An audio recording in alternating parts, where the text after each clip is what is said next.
There's a common recurring theme when it comes to direct sequels and The Legend of Zelda. Link has just saved an entire kingdom from the clutches of the evil Ganon. Link has gone through a relentless and tiring journey to save his home and those he loved. He fully realized his power once he got the Master Sword, and alongside his companions, he finally manages to defeat Ganon once and for all. But due to unforeseen circumstances, Link is forced to start over with virtually nothing. He is faced with a new challenge that his current self could not have faced. He loses his weapon, he loses his resources, and he loses whatever backup he had in the previous adventures. Instead, he must embark on a journey as if it was his first. It's time for Link to reawaken, as fans revisit a timeless classic from all those years ago.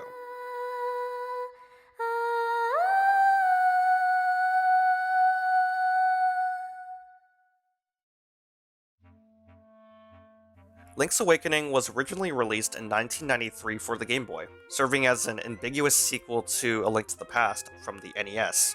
With the release of the Game Boy Color, Nintendo ported the game and added color and extra content, dubbing it as Link's Awakening DX. It grew to become a cult classic among the Game Boy family, and it's also one of the more uniquely different Zelda games, being one of the first in the franchise to actually exclude Zelda herself from the actual game. 26 years later, no one knew that Nintendo would bring such a classic back with full-blown modern gameplay and visuals, almost making it feel like an entirely different game. The Link's Awakening remake is one of the first of its kind, and it's also worth reviewing on its own. Let's get one thing straight. Link's Awakening is just a remake. It's not a reimagining of the game, so therefore the story actually just remains the same. The only thing they did was rebuild the entire game from the ground up, but with the intention of keeping faithful to the original Game Boy versions. Heck, if I'd gone down to review the actual Game Boy versions, they would probably just be copy and paste, at least the story section would be. I also do want to point out that Link's Awakening has been among the worst Zelda games to discuss the timeline, as we've seen numerous times that this game has been moved around to the point where no one truly understood this game. To this day, the timeline placement of Link's Awakening is still being debated, primarily looking at its placement being interchangeable with the Oracle of Ages and Oracle of Seasons. So, as a full disclaimer, this video was made during the time when Nintendo put Link's Awakening between A Link to the Past and the Oracle games, but even if it was after, it would still be a sequel regardless. It could be a sequel to A Link to the Past, or it could be a sequel to the Oracle games. And one final thing before I jump into actually exploring the story. What I'm talking about in this story is just the tip of the iceberg as to how complex the story actually is. Try mixing a love story with bits of implied psychological horror, hidden in plain sight of a fantasy adventure story. It's a tragedy, and it's something that will get to you once you actually play through this game. The story follows Link as he attempts to sail through a violent ocean storm, as he struggles to maintain the direction of the sails in the midst of crashing waves upon waves, with heavy droplets of rain pelting on his face. Through a series of lightning strikes, one finds its way onto the mast of the ship, hitting Link and knocking him unconscious. Washed ashore, Link is found by a young girl named Marin, who takes him to safety, and it is then revealed that Link was brought into a uniquely shaped island with an egg sitting at the top of the summit of the tallest peak. After Link recovers, he learns that he's been stranded on Koholint Island, and it is not long until he learns that in order to leave the island, he must awaken the Windfish. He then sets off on a journey across the island, through various dungeons and diverse island landscape, to recover various musical instruments in which he will use to awaken the Windfish. Through his adventures, he meets and interacts with the locals to help him out with various small issues, though there have been some more dramatic events, from helping a ghost revisit his former home, to some heart-to-heart sessions with Marin. Whoa. I don't want to jump into some conclusions here, but the game might be a love story. Fighting through various different monsters and slaying foes that you would only find in your nightmares, Link eventually manages to gather all of the instruments to awaken the Windfish, but is faced with one final challenge. Just imagine compiling together every single nightmare you have encountered, your biggest fears, your greatest foes, and your scariest dreams. Literally, a bad dream Known as a Shadow Nightmare or simply Nightmare, the main antagonist of Link's Awakening takes the forms of various enemies that Link has previously faced, including Ganon himself. Upon completing what is Link's greatest trial ever, Link ascends to awaken the Windfish, only to be shown the real truth about his adventure. The whole island, its inhabitants, its monsters, and its memories were all a dream of the Windfish, who when awakened will cause the island to disappear, just as dreams do when one awakens from their slumber. Only a memory will be what's left to tell once you're awake. With the offer of the Windfish to get Link off the island still intact, the Windfish and Link decide to awaken from their slumber. At the cost of waking up, the island that Link was once stranded on now disappears, and Link finds himself in the middle of the ocean, adrift within the wreckage of his ship. All of it was a dream. As a sequel, this game makes no effort whatsoever to actually connect to whichever game it is a sequel to, other than the fact that Link briefly thinks of Zelda when he looks at Marin. It wasn't clear enough, and this is the only reference to Princess Zelda throughout the entire game. So why is this game called The Legend of Zelda if Zelda's not even here? Way to take the credit, Zelda. However, this really only says one thing about this game's story, in regards to being a sequel. A sequel at this point. You don't really need prior knowledge to play this. It's standalone enough that you'd even be questioning whether this Link is the same one who faced Ganon and wielded the complete Triforce. And you'll understand the story just as much as those who have played A Link to the Past.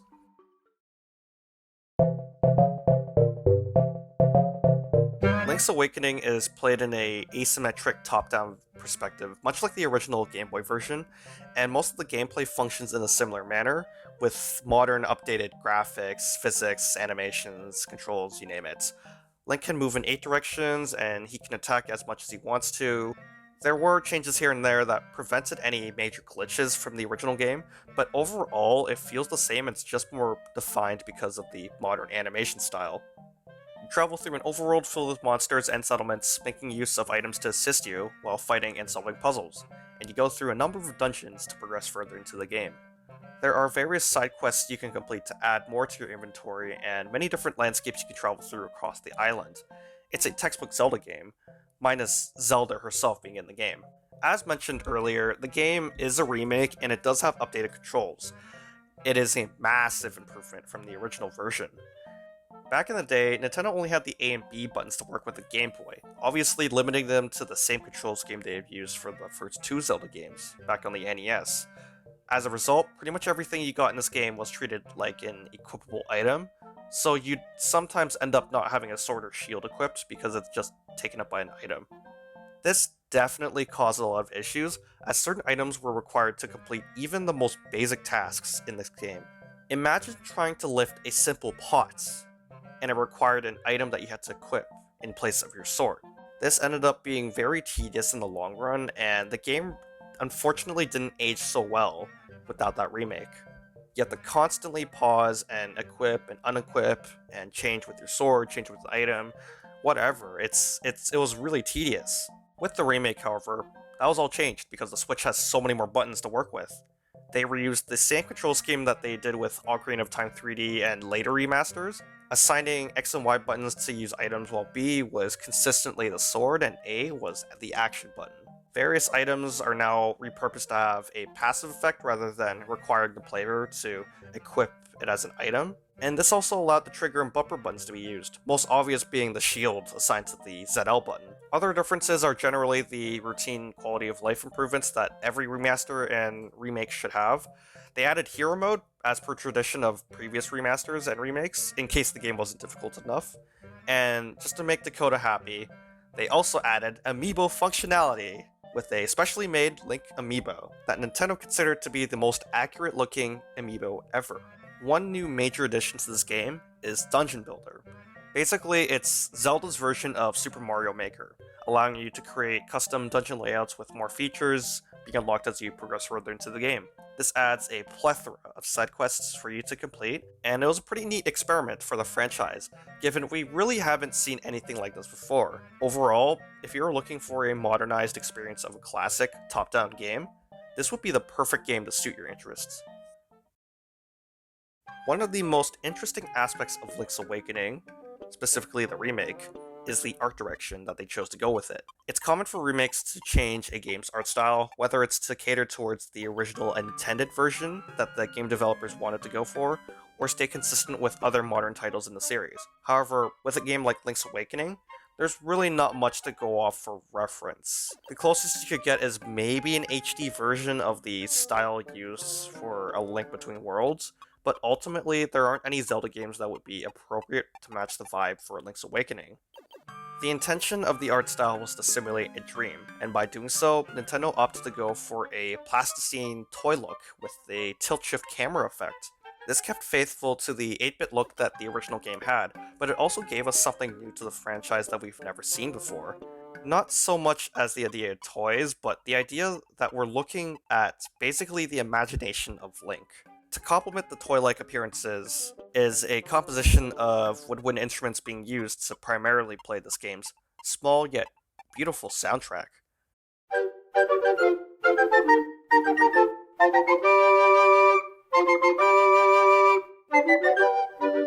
Enough, the soundtrack isn't actually that much different from the original. There are actually a number of themes in this remake that keep the Game Boy music and sound effects and simply just add realistic instruments to the already amazing music to bring some life and personality.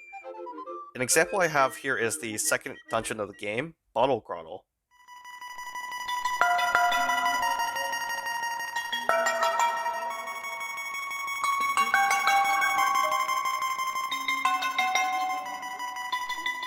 A lot of development seemed to have gone into this game's soundtrack. The title theme alone went through at least 3 different drafts before hitting the woodwind instruments, and I am glad that the composers devoted enough time to give this game a proper aesthetic. However, they also realized that certain parts of the game still needed to be dramatic, and woodwind instruments are just too soft to accomplish that alone. I think anyone who is familiar with the soundtrack of Link's Awakening will no doubt know instantly what theme I am talking about.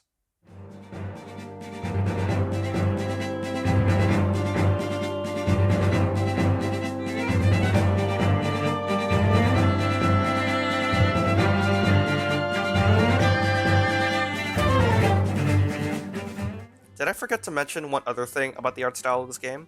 One important aspect that emphasizes that this is a dream is the intro and outro cutscenes. I don't even need to describe why they are important. First off, it gives the game a huge contrast to how the narrative works, showing a much larger split between what's reality and what's imagination. An anime cutscene was just a genius idea to differentiate from the realistic toy-looking style that the rest of the game has. I think it dips its toes into something we need a lot more from the franchise. Oh, and my second point is that it proves that Zelda can be adapted into an anime.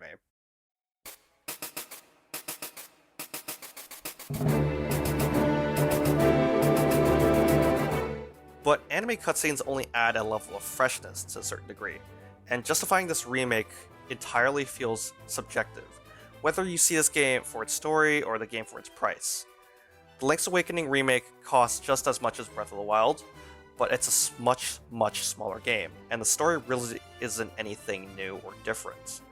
Final Fantasy VII Remake is a full-blown reimagining that changed story elements, and essentially making it different enough from the original game, not to mention laying out a path for a sequel and a remake for the prequel, or reimagining. So I can definitely see some justification there, but for Link's Awakening, they didn't really bring out any possibility to see a Link to the Past, Oracle of Ages, or Oracle of Seasons remake, other than the fact that we know that it's just possible. If you played the original Link's Awakening, this would only purely exist for nostalgia and modernization, and it especially doesn't help that at the time of making this review, the game just cost like $6 American on the 3DS eShop. If it wasn't for this remake, I honestly couldn't imagine what sort of standard we were supposed to see for Nintendo to set for a remake or remaster. There are definitely some worse remakes out there that just play it too safe and make too many sacrifices in the modern day. And then there are also those remakes that blow our minds and often go unnoticed. I think Link's Awakening sits comfortably in the middle of that spectrum, maybe leaning a bit to the good side just because I have a bit of a bias. Nintendo really chose to play safe with this remake, opting to avoid the risk of getting other games that were already decent enough to play just a remaster. So it didn't come as too much of a shock with how the game was received. The same amount of people who bought Breath of the Wild didn't buy this game. The sales were so much more lower than Breath of the Wild. That being said, the Link's Awakening remake rests on B tier. As a remake, it did very well in making a shot-for-shot remake and bringing out the true vision of the original developers. As a game itself, unfortunately, it isn't very big, and you could potentially pass it on for any indie game. Any other Zelda game on the Switch would also be worth $60. I would even go to the point of saying anything ranked lower in this list, Skyward Sword for example, it's worth $60 still. Great remake, cult classic. As a game itself, it probably should be cheaper, just wait for a discount.